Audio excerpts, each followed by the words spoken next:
Welcome to part one of my beginner basics series on the Bob Ross technique. My name is Carl and I'm a Bob Ross certified instructor. In this series, we will be focusing on the different elements of the Bob Ross technique. Throughout the series, I will take you through 2 to 3 different elements before combining them into one completed painting. In part one today, I will take you through 2 variations of the evergreen trees. Here are the supplies you'll need to follow along with me. For brushes, I'll be using a number 3 or number 6 fan brush and a palette knife. For paints, I'll be using titanium white, cadmium yellow, sap green, phthalo blue, and midnight black. Other supplies include a 12 by 16 canvas, or whatever size you have available, and liquid white.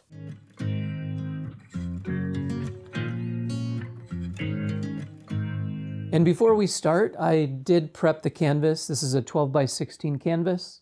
Again, you can use any size that you have. I did put a thin coat of liquid white. I can also do a video if you want to see how I put that on. But very thin coat, as if we were doing a regular painting, and that allows the paint to move and slide. All right, let's start with just some regular evergreen trees. I'm going to mix up. All right, we're going to get some black, a little bit of green, some sap green, maybe a little bit more. I'm just scooping with a knife, and then I press. And this is allowing us to get a nice loading pile for our brush.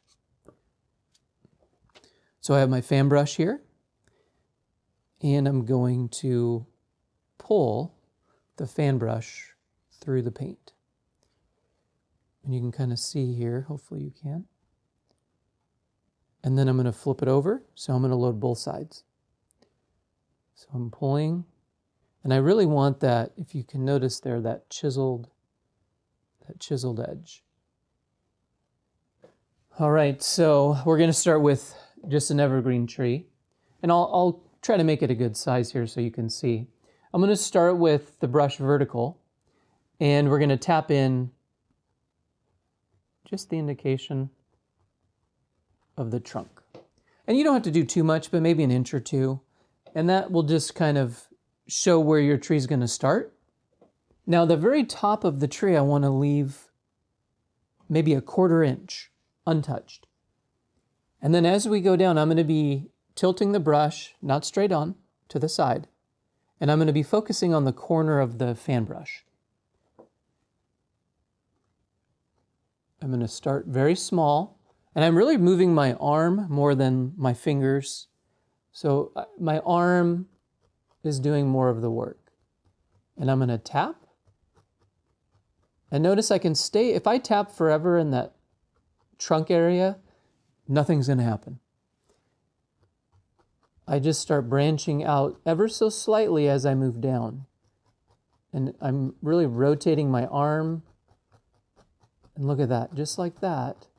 Now it is going to pick up liquid white as I go down, get a little lighter. So I'll reload, get some more paint.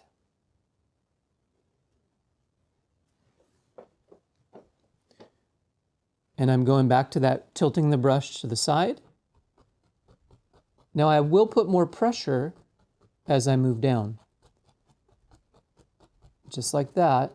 Now I'm still tilted, but I am using a little bit more of that right side of the brush, fan brush. And I'm just rotating my arm to create the leaves. Let the bristles do the work. One more time, reload. This is a bigger tree.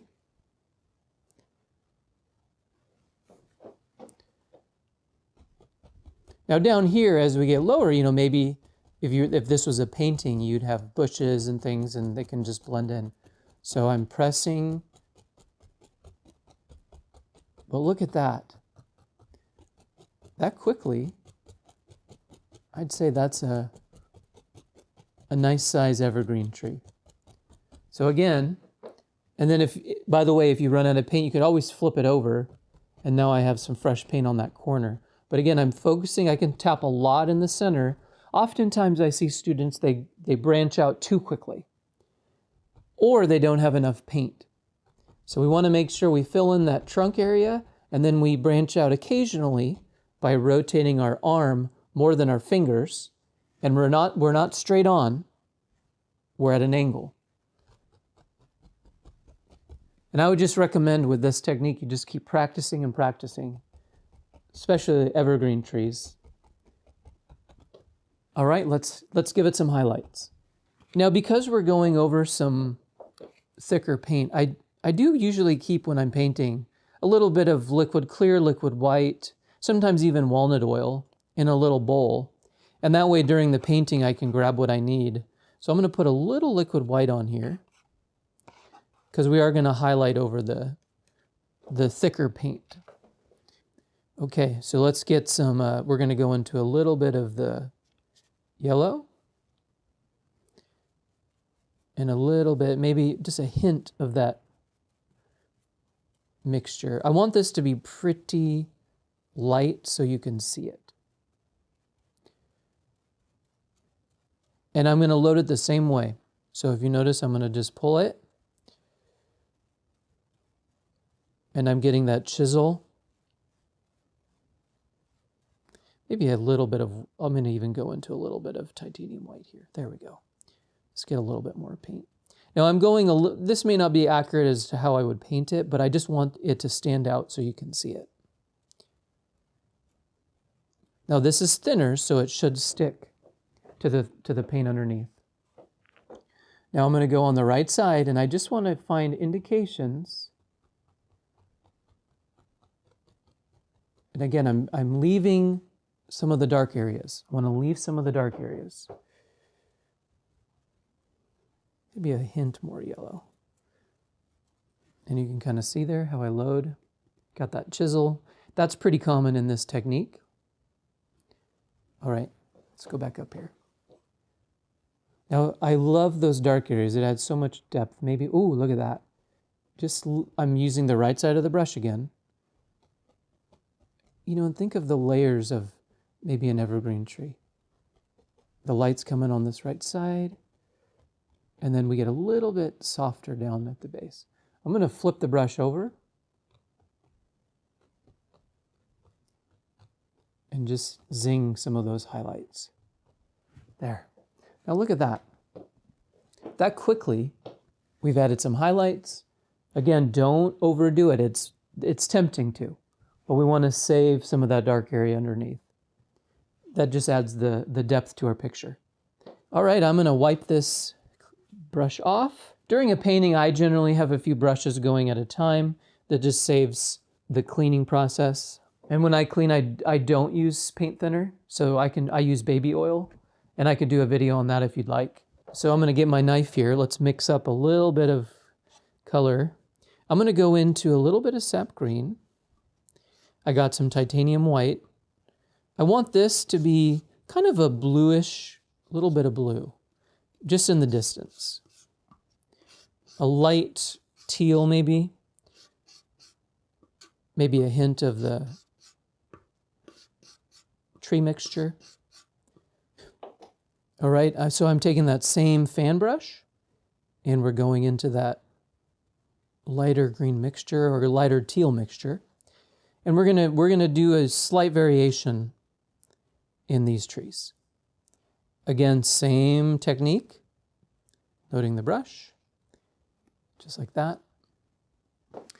Now I'm gonna, again, have the brush vertical and I'm gonna tilt it upward. So if here's my canvas, so if this is the canvas, I'm not like this, I'm actually slightly tilted up. And I'm going to focus on the top edge of those bristles. And we're going to create the illusion of distant trees. And I'm kind of like pressing and sliding. Maybe something like that. Usually in the distance, there's a little bit more blues. And then as we move in the foreground, it tends to be a little bit greener. Now, again, there's liquid white on here, and I'm just pressing and sliding down. Now, notice my trees are varied in height. We don't want a straight line. I'm going to reload. Maybe up here, maybe this is a distant range or something. And I can flip. I have some fresh paint on that side. There, maybe something like that. We'll just do a little bit here. I'm going to switch over to a 1-inch brush. So this 1-inch brush, I'm going to focus on creating a layer of mist. And I want this to be pretty dried. This was my liquid white brush, but it's okay. And I'm going to press right at the base. I'm maybe going halfway up into my trees, not too high. But you really want to be aggressive. And you could probably hear it. I'm really mushing that paint together, blending it.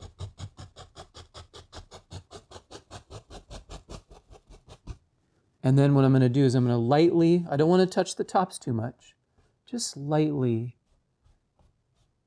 move, blend, get the brush strokes out of there, kind of like a whisper.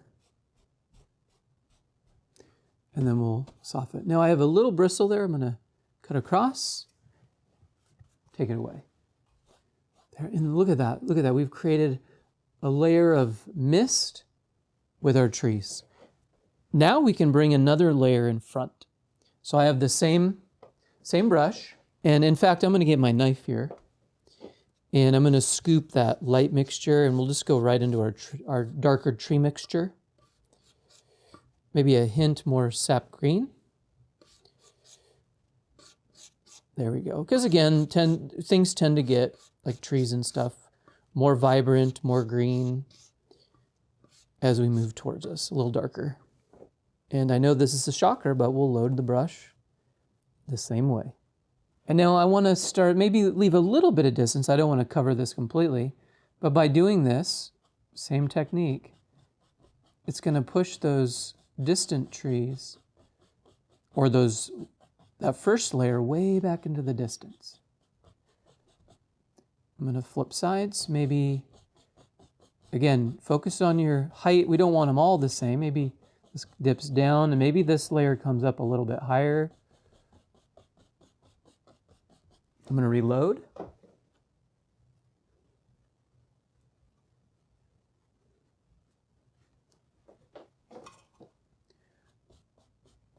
And when you reload, you can get some nice chiseled treetops. Maybe this comes down here, maybe something like that.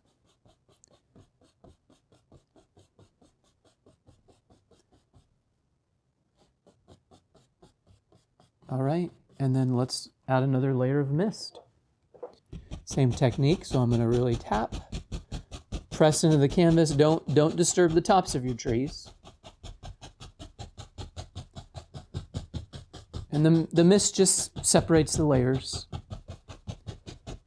You can do this with a 2-inch brush. And then we'll soften that layer. Just adds the distance, the depth to your painting. And all we did there was 2 layers. Now again, if we put this tree right in front, the depth that you could create in your picture. I hope this evergreen breakdown was helpful. Let me know in the comments if you have any questions. Check out part 2 of the series where we'll focus on a mountain. Happy painting. See you next time.